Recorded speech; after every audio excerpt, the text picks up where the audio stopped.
Okay, but a chocolate lolly doesn't cover helping you clean away snow, I said, frustrated, and pointedly bit off the rest of my lolly so that I was only holding the lolly stick.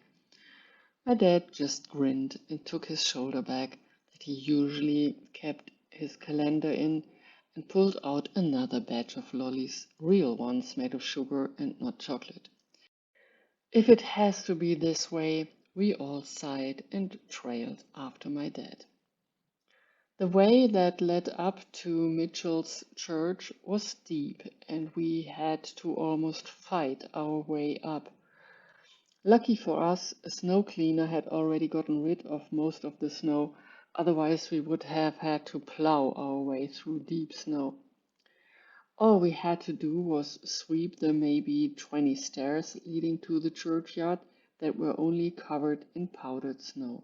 My dad shoveled free the way from the stairs to the entrance door, where a heap of cardboard snow had fallen from the roof. He had much more work, but after all, he got paid much more than just two lollies.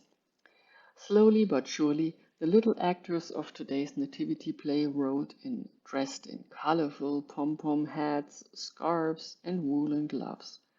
Most of them were chewing something. One was just biting off the head of a chocolate Nicholas when he entered the church, another scarfed down gingerbread from a little box, another one seemed to have a piece of chewing gum because he never actually swallowed, and a fourth one chewed on his knitted hat's pom-pom. The children gathered inside of the chancel and started making terrible amounts of noise until my dad silenced them with a couple forceful stamps of his feet. Everyone looked frightened for a second, like a group of bunnies that had just been alerted to the arrival of a fox. Though, admitted, they were much easier to handle and in that moment seemed to remember what their mothers had sent them to do in church on Christmas morning. They were relatively well behaved when putting on their costumes. The three of us actually received our carefully crafted animal masks and we ran through the entire play twice. Kai, Louise, and I didn't need to remember a lot of text. All the audience expected from us was to moo and bah and yeah and nod our heads, as out of everyone the stupid animals had been the first to understand the Christmas message, peace on earth, while the shepherds were still scratching their heads and looked at each other in confusion. That fit neatly with my idea of adults who couldn't manage to live in peace, who started wars and filed divorces and all that other stuff. But I'm sure I already said this before. I really gotta watch out not to repeat myself too often, as I wouldn't want to bore you. During a small break, I asked my dad if my assumption that the ox and donkey had understood the Christmas message first and better than everyone else. My dad gave me a cryptic smile and said, "In a way, maybe. The prophet Jesaja already said, 'The ox and the donkey know the Lord, but the people of Israel don't.'" That sort of reasoning sounded a little far-fetched, like my dad had just made it up on the spot, but I guessed I could just ask Jesaja myself if we ever crossed paths. All of the children vanished after the appointed 45 minutes of practice. The children vanished, but not all of their belongings had as well. There was a blue, red, white, yellow, purple striped glove, a half-eaten chocolate Santa Claus or Nicholas, a fuzzy pink scarf, a simple black glove, likely from a boy, and a completely empty bag of hard candy.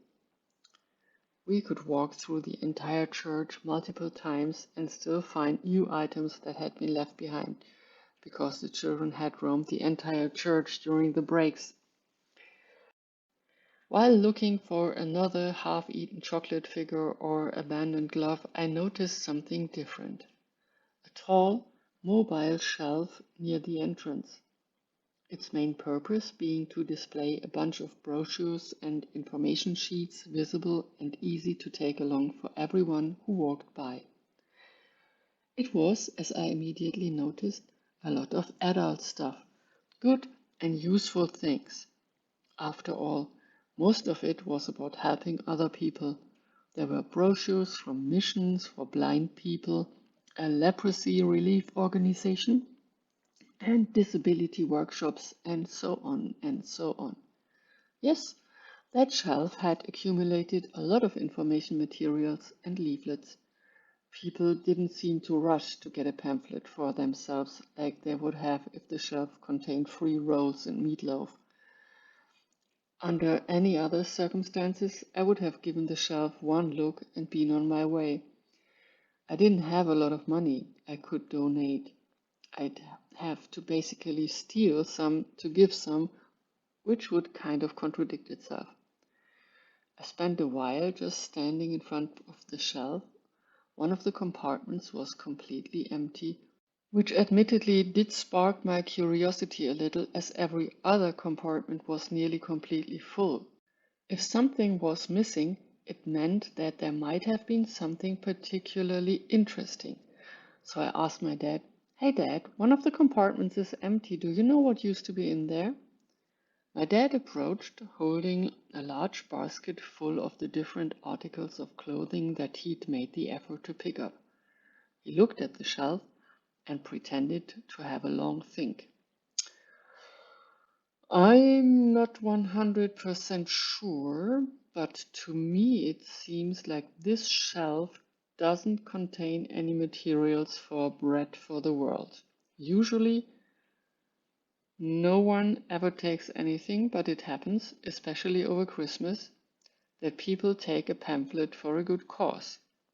There was a large concert on one of the last Advent Sundays, and obviously there were a lot more people than usual in church.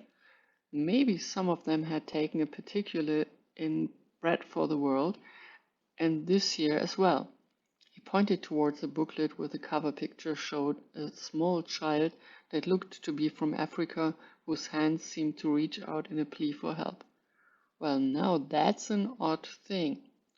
"What, Dad?" I asked. "I've never seen anyone take something from this part of the shelf," Dad wondered.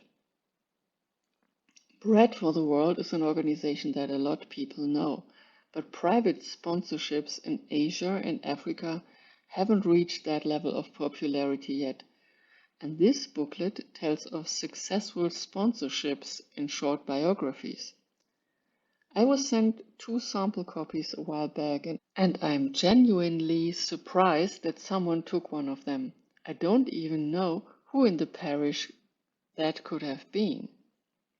"Was it a theft?" I immediately asked. "No, no," my dad defended. "Everything on this shelf is for people who take along with them free of charge, obviously. It's still an odd thing to have happened." Then he pushed the 3 of us out of the church and carefully locked the door. He turned to walk back down into the main parts of Mitchell, and we followed. "What happened there at the shelf? Why'd you call your dad?" asked Louise. Kai, too, gave me a look that was full of expectation. Apparently, neither of them had really overheard our earlier conversation. I shared my observations and the comments my dad had made. "But this couldn't possibly be connected to our thief," Kai said disparagingly.